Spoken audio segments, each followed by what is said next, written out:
Up next, could Will Anderson Jr.'s massive deal impact this team's draft strategy this week? What do you guys think?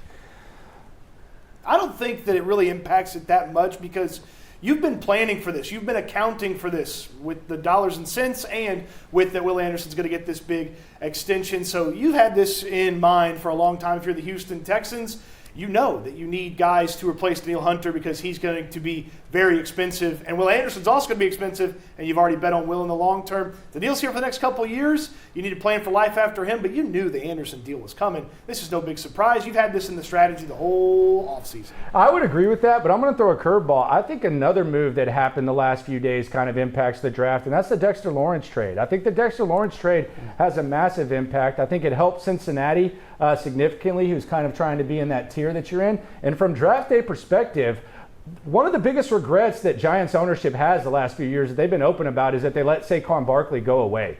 They also have a history of trying to combine Thunder and Lightning. Ron Dane and Tiki Barber didn't really work out, and then in their heyday, they had Brandon Jacobs and Ahmad Bradshaw, and they were able to kind of complement. Jeremiah Love, when you have 2 top 10 picks, if the Giants can just jump in front of the Titans, who we thought that Jeremiah Love would be a part of, then they kind of help you out. And on the other hand, that's the good news. The bad news is the Giants are now drafting right in front of you at 37 when you pick 38. So if you wait to draft a defensive tackle, which we think the Texans need, it's safe to say that the Giants are going to be in the defensive tackle market. So if someone slides to you at DT to 38, you could get sniped right in the beginning. So I actually think that move impacts the Texans more than the Anderson move.